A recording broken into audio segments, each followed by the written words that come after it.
warahmatullahi wabarakatuh. Yang terhormat jamaah sholat zuhur yang berbahagia, syukur alhamdulillah kita panjatkan kehadirat Allah Subhanahu wa taala yang telah melimpahkan rahmatnya serta karunia-Nya kepada kita sekalian, sehingga pada siang hari ini kita bisa hadir di sini untuk bersama-sama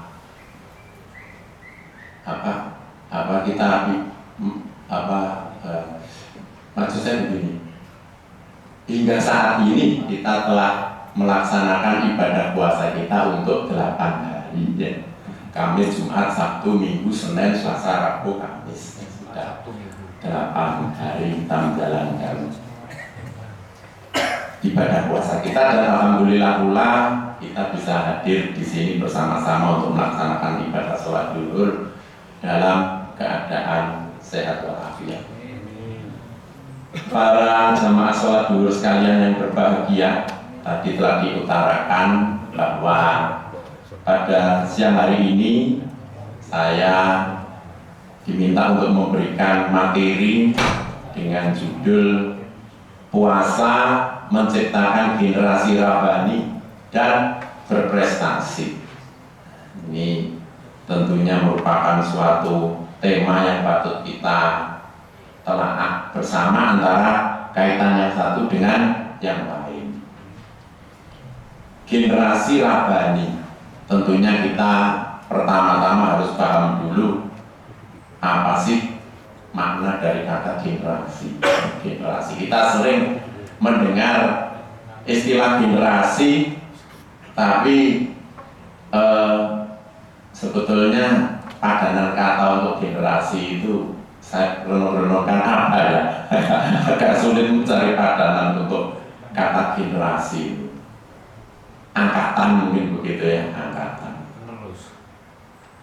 penerus. Ada yang mengatakan bahwa generasi itu bisa dimaknai sebagai penerus.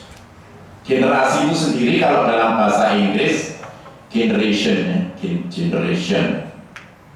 Tapi karena kita dijajah Belanda dulu, maka generasi itu berasal dari bahasa Belanda generasi. Nah, jadi bahasa Belandanya itu generasi. Dari sepuh-sepuh dulu sering, orang senior-senior kita yang sepuh-sepuh dulu sering mengutarakan istilah van generasi tot generasi. Apa itu artinya van generasi tot generasi? Itu dari generasi ke generasi. Kemudian ada lagi istilah hij is een generasi van voor de oorlog. Apa sih hij is van generasi van voor de oorlog itu? Dia adalah generasi sebelum perang, jadi sebelum perang dunia kedua. Nah, itu namanya kata generasi itu sampai sekarang masih kita pergunakan. Nah, jadi 3 generasi, ya, dari istilah 3 generasi itu apa? Yang mengalami generasi zaman penjajahan, generasi zaman kemerdekaan, dan seterusnya. Generasi milenial, kita sering menggunakan, mendengarkan istilah generasi milenial. Mahasiswa Universitas Brawijaya yang sekarang ini kebanyakan ya bisa dikatakan sebagai generasi milenial. Mengapa dikatakan generasi milenial? Karena kebanyakan lahirnya itu di atas tahun 2000 dan dibesarkan selama tahun 2000 ke atas sampai sekarang. Sudah 2023, berarti umurnya rata-rata sudah 23 maksimal. Itu berarti mereka itu ya generasi milenial. Nah, kadang-kadang beda generasi itu menimbulkan perbedaan, ya bahkan justru berpotensi konflik ya. Beda generasi, apa yang ada di persepsi generasi mereka beda dengan persepsi yang lebih sepuh. Kok manusia ada non zaman saiki? Ya, memang dulu beda generasi dengan yang tua, generasi yang sebelumnya, sehingga yang generasi tua itu melihat yang generasi muda itu beda, aneh. Begitu pula yang muda melihat yang tua itu aneh, kolot dan sebagainya. Mengapa itu bisa terjadi? Karena beda generasi. Jadi generasi itu memang kadang bisa berdampak macam-macam, generasi beda umur. Jadi tadi dikatakan bahwa generasi itu apa artinya, bisa diartikan pula sebagai penerus, generasi muda, yang generation. Nah, selanjutnya terkait dengan, jadi generasi itu tadi penerus. Terkait dengan istilah generasi Rabbani, itu kita lihat di dalam Al-Quran surat Ali Imran ayat 79. Di situ dikatakan Islam butuh generasi Rabbani, karena tanpa generasi Rabbani Islam tidak akan sampai pada umat manusia yang lain, tidak akan berkembang.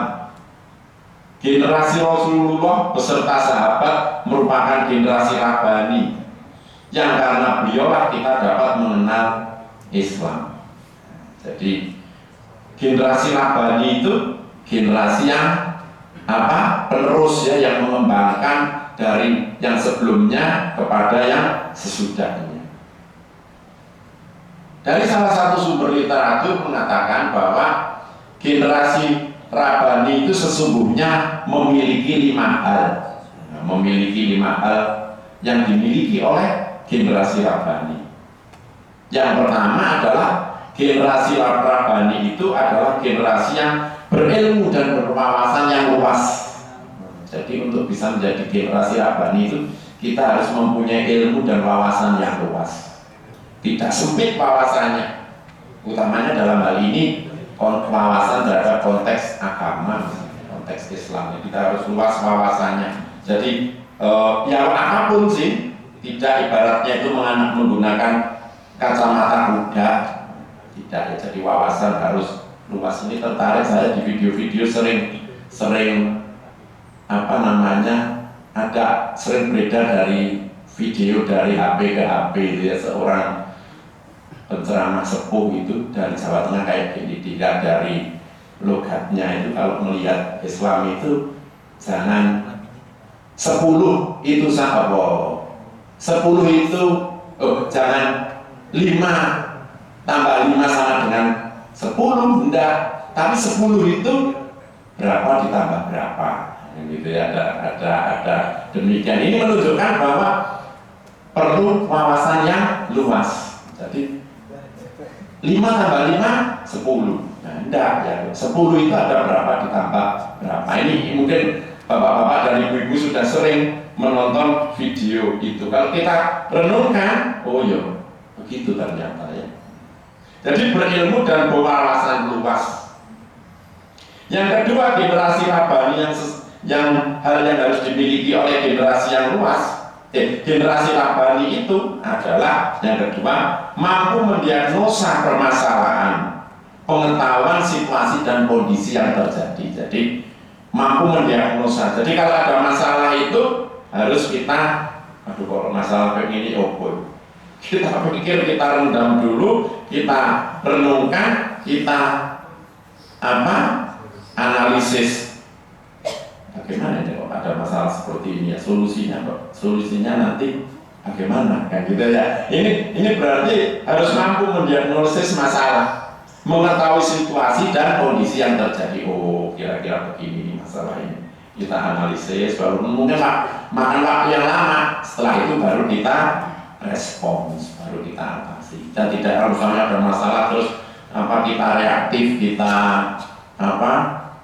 langsung dedor gitu ya, enggak ya, itu nanti malah kacau, solusinya tidak tepat. Jadi kalau ada masalah kita renungkan, kita pikir, oh masalah kayak ini ya, berarti walaupun mungkin kita direspon sebagai masalah menengah dan kita tanggapi ya, tapi memang harus perlu waktu yang cukup untuk mendiagnosa suatu permasalahan, mengetahui situasi dan kondisi yang terjadi, dan setelah itu baru dicari solusinya yang terbaik yang seperti apa. Yang ketiga, generasi Rabbani yang sesungguhnya itu memiliki pengetahuan tentang politik. Jadi kita harus paham politik ya. Jadi kan kita di dalam Islam pun kan kita sering mendengar bahwa kita tidak boleh cuek terhadap politik. Sampai orang politik melok-melok. boleh seperti itu ternyata ya.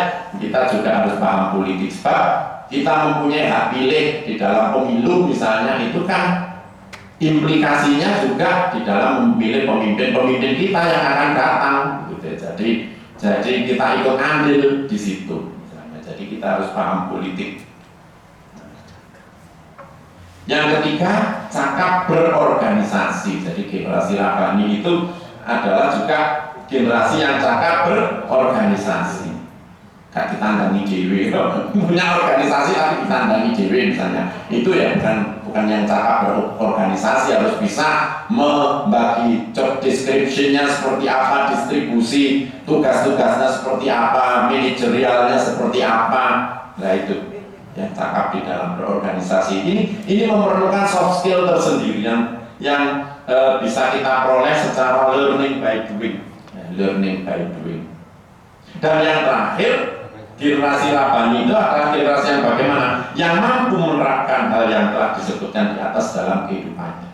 Jadi bagaimana sih mampu mengembangkan ilmu dan wawasannya yang luas itu, bagaimana sih mampu mendiagnosis permasalahan itu, bagaimana sih mampu menerapkan pengetahuannya tentang politik itu di dalam menghadapi suatu permasalahan politik, mampu berorganisasi di dalam mengorganisir sesuatu. Itu kita lakukan mampu di dalam kehidupan kita sehari-hari. Ini kelihatannya sederhana tapi tidak mudah kita lakukan. Ini 5 hal yang dimiliki oleh generasi Rabbani menurut salah satu sumber. Nah, kemudian Bapak-bapak dan Ibu-ibu sekalian, sifat yang timbul dalam generasi Rabbani. Jadi dalam generasi Rabbani itu sifat yang timbul itu apa? Yang pertama adalah sikap sidik, jujur, sidik, ya, jujur pada diri sendiri, jujur pada Allah, jujur pada orang lain. Jadi puasa menciptakan generasi Rabbani, ya, jujur. Nah, kita mungkin ada kelompok mungkin ya bapak-bapak sih tidak gitu ya, moro-moro meneng-meneng apa minum misalnya sak teguk rong teguk. Nah itu kan berarti tidak jujur pada diri sendiri, ngaku poso tapi nyatanya tidak poso misalnya begitu. Ini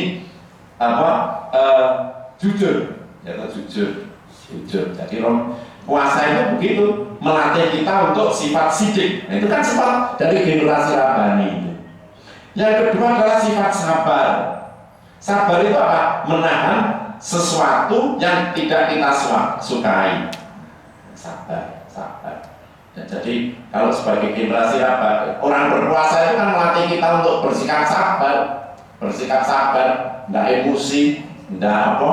Kan puasa itu tidak hanya menahan lapar dan dahaga saja, tapi juga menahan hawa nafsu. Nafsu apa yang antara lain nafsu marah itu. Nah kalau marah berarti tidak sabar, emosional, kayak gitu ya. Jadi sabar adalah menahan sesuatu yang tidak kita sukai. Yang jadi sabar ya gitu.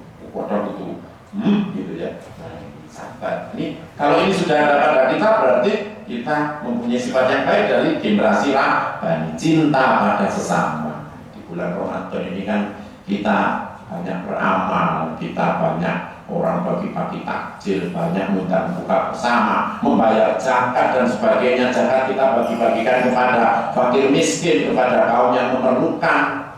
Nah ini kan apa? Wujud dari cinta pada sesama, ya. Waduh, mau kok koyo perlu apa? Sedekah, nah, kita kasih. Kok perlu apa? Misalnya zakat, nanti zakat siapa yang akan kita bagi sebelum bulan puasa, apalagi zakat fitrah itu kan pahalanya itu tak terhitung. Ini rata-rata kalau di WA ini kalau zakat fitrah itu pahala yang tak terhitung. Orang yang terlambat membayar zakat fitrah ibarat dibayar dengan unta yang paling mahal, paling bagus pun itu tidak bisa untuk nyaur pahalanya zakat fitrah. orang yang terlambat bayar zakat fitrah. Zakat fitrah itu pahalanya luar biasa. Nah ini apa? Kalau kita bayar zakat fitrah dan sebagainya itu berbagi kepada sesama itu, kan kita ini mewujud cinta pada sesama teman, sesama sahabat, sesama manusia. Yang dimana ini merupakan salah satu dari sifat dari generasi Rabbani di samping sikap sidik, sabar. Yang berikutnya adalah mendahulukan orang lain, misalnya naik angkutan umum, mendahulukan orang lain yang sudah tua, wanita hamil kan gitu ya, wanita hamil perempuan, monggo nyambrumiyin. Nah ini ternyata termasuk sifat yang timbul dari generasi Rabbani, serta suka memberikan kebaikan. Apa sih kebaikan itu contohnya seperti apa? Ya tentunya kita semua bisa memaknai, bisa menilai apakah itu sebuah kebaikan atau tidak. Jadi sifat yang timbul dari generasi Rabbani tadi apa? Yang pertama adalah sifat sidik, itu yang bisa diperoleh dari puasa, yang bisa kita latih dalam puasa. Sikap sabar itu yang bisa kita latih dalam puasa. Sikap cinta pada sesama yang itu bisa kita latih dalam puasa, serta mendahulukan orang lain, serta memberikan kebaikan. Itu tadi bisa kita latih kepada ketika kita menjalankan ibadah puasa. Jadi dengan demikian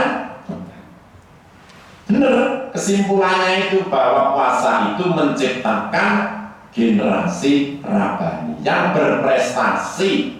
Apabila kita melakukan ini semua, kan bagi kita merupakan suatu prestasi tersendiri. Apabila ini lebih baik di bulan Ramadan ini kita lakukan lebih baik daripada Ramadan sebelumnya, kan ini juga sudah menjadi sebuah prestasi bagi diri kita.